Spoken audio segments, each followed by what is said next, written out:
Hi guys, welcome back to my channel. If you don't know me, my name is Kat. If you do know me, thank you for coming back to my channel. And if you haven't already, please subscribe. Today's video is going to be about how I moved to Dallas and how and why I became a stripper, and tips for you if you want to become an entertainer slash stripper, whatever you want to call it. We're definitely going to get a little personal here and go into detail. Also, I'm doing another project as I'm filming this because I don't know, I'm impatient and I want to finish this. But anyway, I wanted to say thank you to everyone that has shared my video, that has subscribed, and everyone that has like given me positive feedback about the video, because it was not easy. Like, hey, those are my oranges. Sorry, Bundy is like trying to steal my oranges. But anyway, it wasn't the easiest thing to like come out and share my story. I don't know. So I really appreciate everyone being positive about the whole thing and encouraging me. And I really, really love that a few people have reached out to me about, one, either they want to start a YouTube channel, or two, they are potentially looking into dancing. And I seriously love that. Like, I just feel like this is like, I don't know, I just feel like we're like best friends. I don't know. So, yeah, I mean, if you are a female, and even if I don't know you, like, there's absolutely no judgment here. If you are interested in dancing or you need advice or anything about anything, you could definitely reach out to me. I do reply to everybody, but let's actually get started. So I want to begin from the very beginning, because I am not from Dallas. I grew up in a very small town, and when I was 17, I was just kind of like, I don't know, I was just like a rebel. So I was 17 and I was dating someone that I met literally on Facebook or something. So we were dating online, we finally met in person, and she lived here in Dallas. And so after dating literally, like, I don't know, maybe it was like 6 months, but I want to say it was like 3. I think I only met her like 3 times before I was like, Mom, I'm moving to Dallas. And I honestly don't even think that she really wanted me to move, but like, she knew that, I don't know, that I was basically gonna do whatever I wanted. Like, I've kind of just been doing things for myself at that point. I started working at my first job when I was 15 years old. Sorry if you can hear my dogs like being crazy. But I started working at my first job when I was 15, so like I was already paying for my own phone bill, and my clothes and like my food, stuff like that. So yeah, I literally finished my junior year of high school and I got on a bus. I didn't even have a car. I got on a bus. She had already came to my hometown and picked up all of my clothes and stuff. So that way, when I am done with school, I can literally get on the bus and go. So she's already in Dallas with all of my clothes, all of my things. There's no turning back now. I had like, I don't know, I had like some money saved up from my job, but I really don't know how much. I felt like it was a lot at the time, but like it definitely didn't last. So I don't know. But yeah, literally my last day of junior year, I hopped on a little Greyhound bus and I came to Dallas. It was like the stinkiest, smelliest, most scariest ride of my life. Bundy is rolling around in the I wish I could show you guys. Hold on.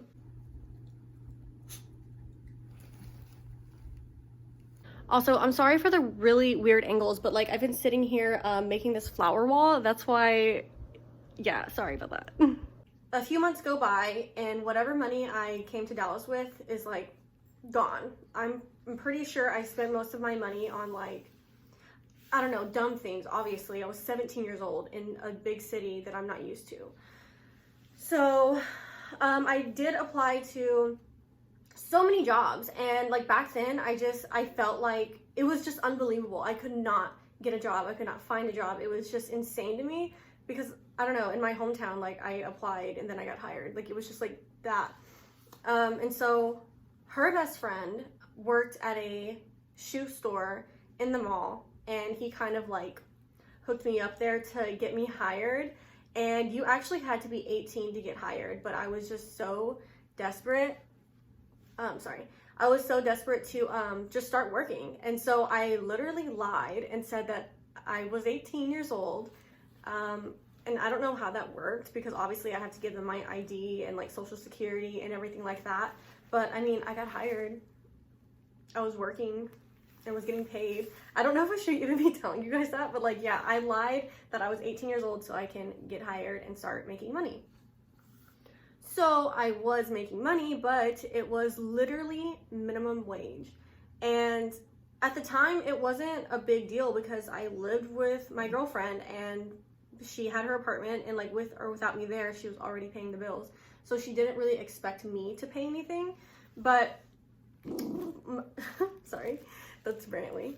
So yeah, my paychecks for working 2 weeks would be like $200. I don't ever remember my paychecks being what? I don't ever remember my paychecks being more than that. Like they were just, that's it. And so back then I would spend my money on like lunch. I worked in the mall, so like I'm gonna go get me some fast food. I would spend it on clothes because I worked in the mall, and so I felt like the pressure was like, it was there. Like I felt like I had to always kind of keep up with myself and like, you know, buy clothes with the new trend because you're working in a mall and you have to like make sales and whatever. And I don't know who I thought I was because I could not keep up with that lifestyle. Like I was getting paid minimum wage. Like it's rough out there. I was very blessed to like live with someone that was like paying rent because I would not be able to pay rent with paychecks that were like $200. So yeah, okay, so yeah, summer's over at this point and I go sign up for my senior year of high school. I only had 2 friends in high school, and that was Jazzy and Kayla. And it was scary and it kind of sucked, like going to high school at a place where you don't know anybody. It's my senior year, like I'm supposed to be having fun and like doing fun things, but like I didn't participate in anything because I didn't have any friends. So I didn't want to go to homecoming. I didn't want to like do anything like eventful for my senior year because I was just whatever. That wasn't even my priority at that point. Hey, what's up? Let's talk about how I got to the school.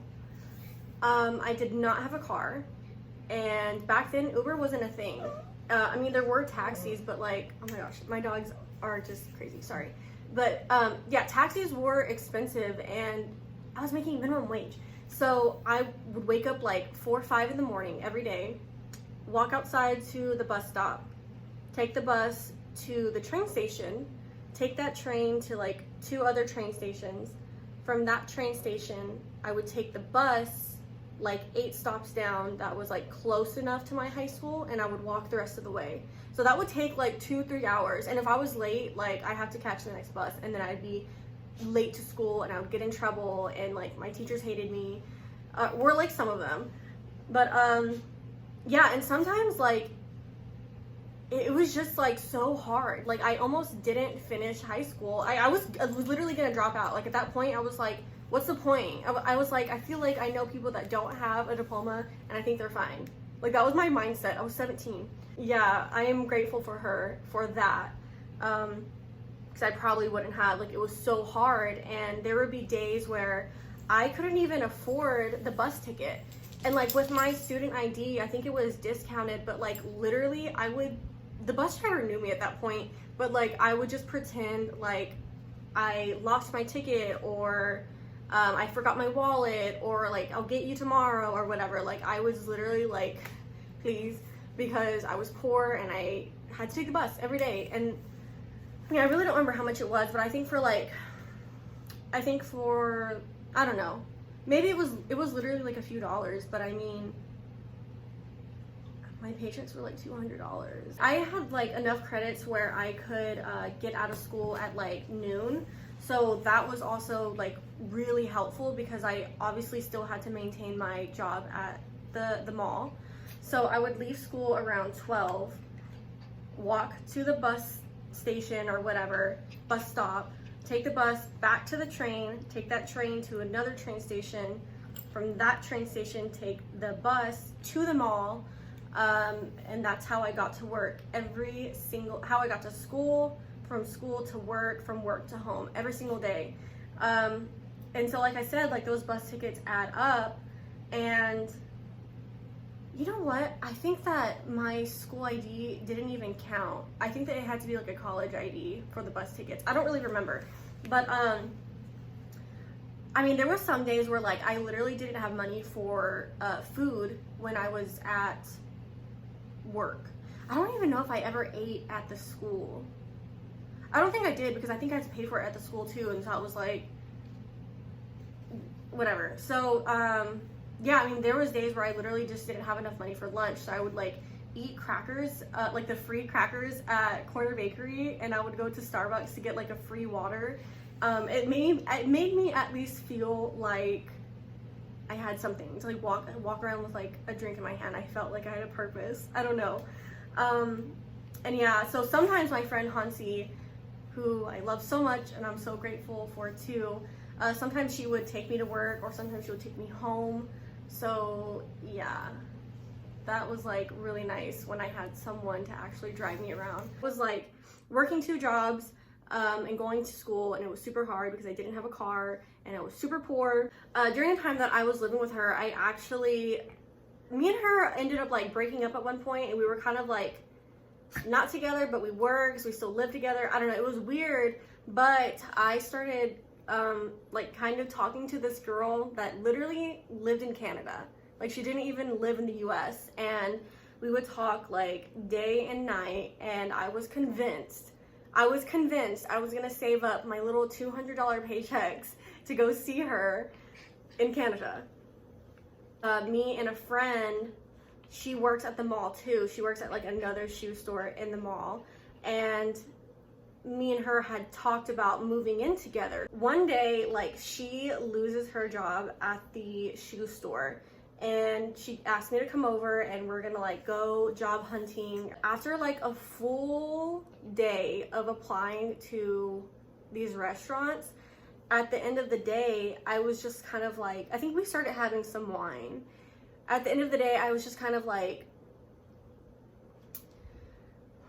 do you want to be a stripper? She was like, I don't know, let's drink some more wine and let's just think about it. I was like, yeah, let's think about it, but let's get ready while we think about it, because we were like looking scrubby, like we were like not cute. So we get ready, and she's like, I don't even know what strip club to go to. Like, where do we go? Should we Google a few? And I remembered I actually had a free entry pass to a strip club, and those free passes, like, it was necessary because I was poor and I was not gonna pay an entry fee, which if you're gonna go audition, you don't need to pay to get in. But I didn't know that. So here we go to the strip club, and we show up, and it's actually ladies' night. So like, we didn't even need those little coupons, but we were just like, okay, just making sure we don't have to pay because we're poor. So we go in there, we are just like so uncomfortable, so awkward. Like, this is just like, I've never walked in a strip club before, ever in my life, until the day that I got hired. Bundy, please come here. Come here. So we get a tour of the club, we talk to the dance manager, and in Dallas, you need to pay to get a background check to work.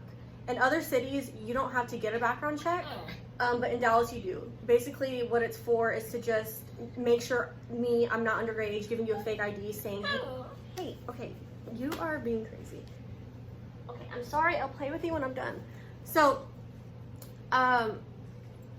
yeah, so that background check costs, where is your monkey? So that background check costs $60.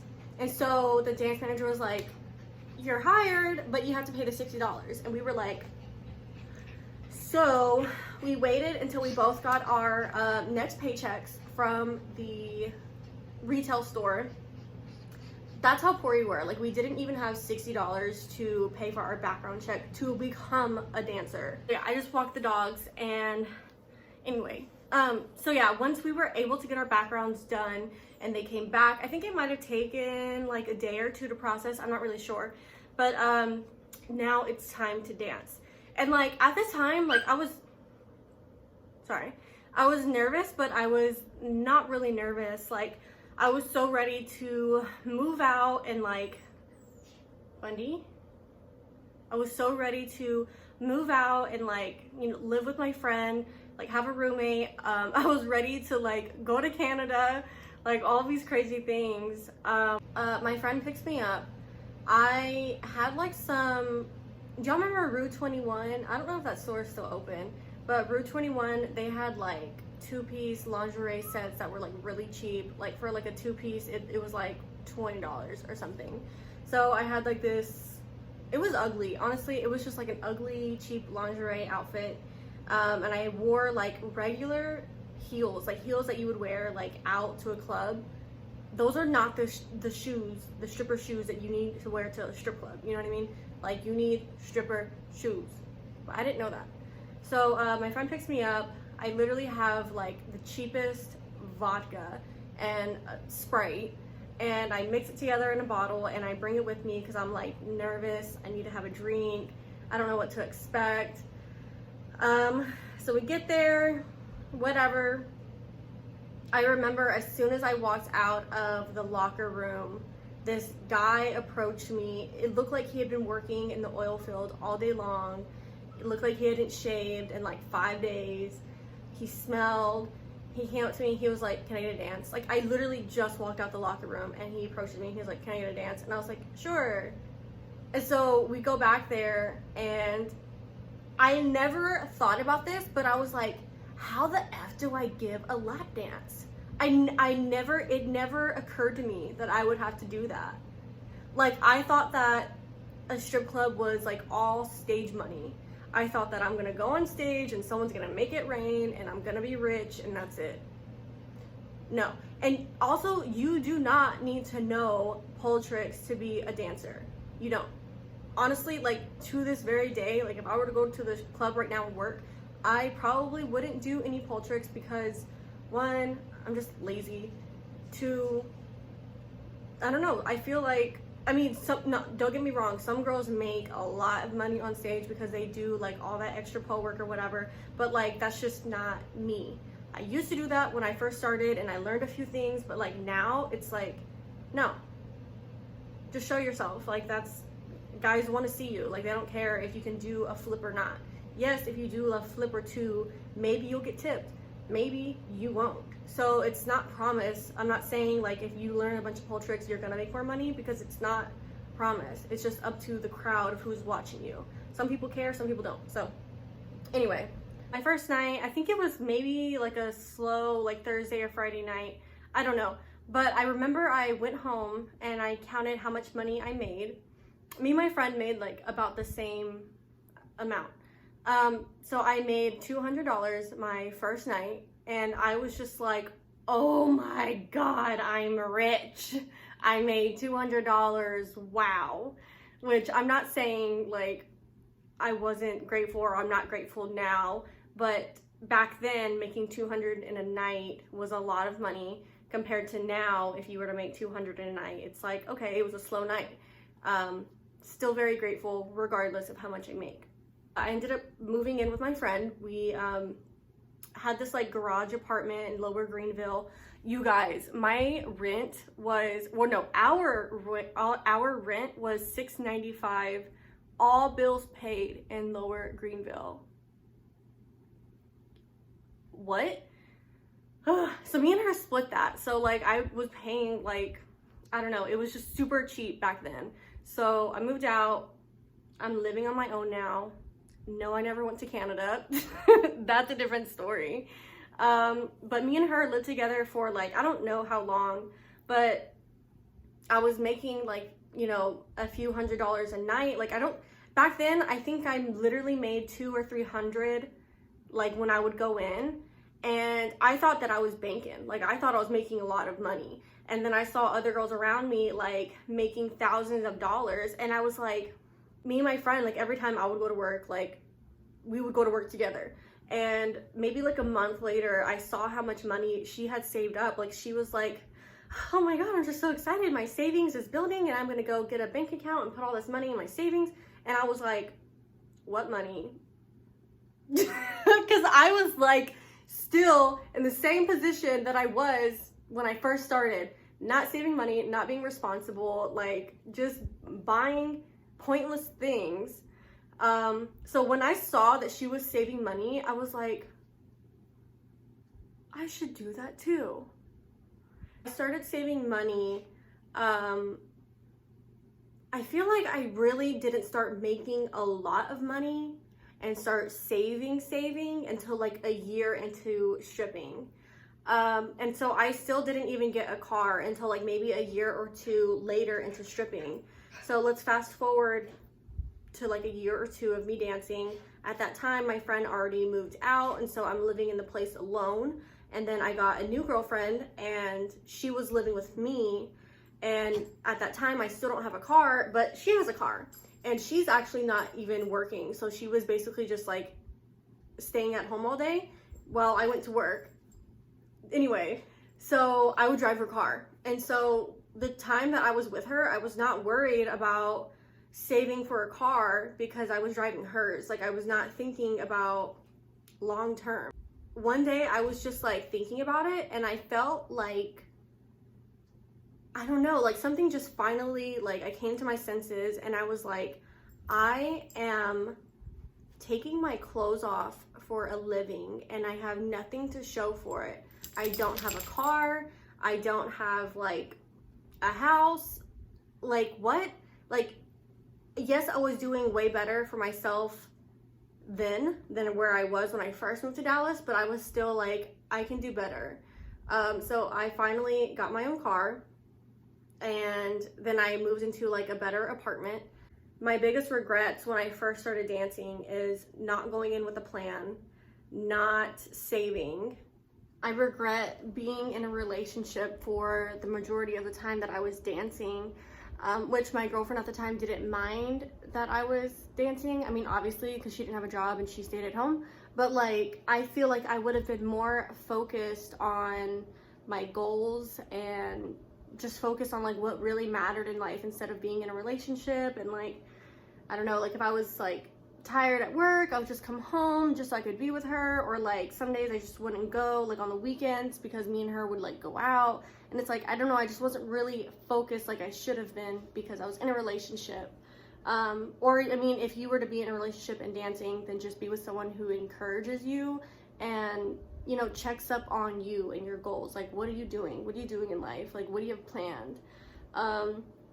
So yeah, I definitely regret not investing in my money and saving at first. And overall, just wasn't taking it seriously. Like, I was just like young and was like, I don't know, just living day to day really. So if you want to start dancing, a few tips that I have for you is to call ahead, just see if they're hiring, what you need to bring, like obviously your ID, and see if they accept like traveling dancers, like if you're out of town, just because different clubs have different contracts, and so you just want to make sure, just call ahead. Bring a few outfits for you to change into, like just in case like you're not feeling it, like, or I don't know, just bring a few different options just in case. And with a nice outfit that you like and you feel comfortable in, you will be confident.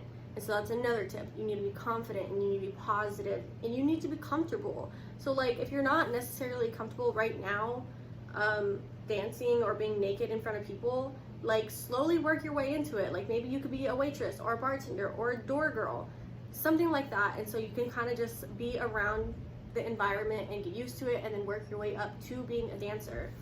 And with confidence, I said it earlier, but like we all have different body shapes and sizes and different flaws, but in the strip club, every customer has like their type or what they like in a girl. Like, another tip is to go in with a plan. Don't go in there mindlessly like I did, like, okay, I'm just gonna start, what now? If I were to give advice to a new girl, like I would want them to go in and be successful and like have something that they could build. Like, build your empire. Like, I want you to be successful and grow and say that Catalina brought you here. Another important tip is to not make friends. Like, you're not there for friends. You don't want to mix personal and business. And personally, I wouldn't drink at work just because you should be focused on working and making money. If you need like a drink or two to like, you know, calm your nerves, that's fine. But like, I just personally don't recommend getting drunk at work. I just don't stay focused if I'm drinking. So you want to stay focused because you're there to make money and you want to go home after you're making money, and that's it. I hope this video was helpful. Again, if you have any questions about any of this, message me, DM me, I don't care. I will reply to you. But yeah, thank you guys again so much for watching. Bye!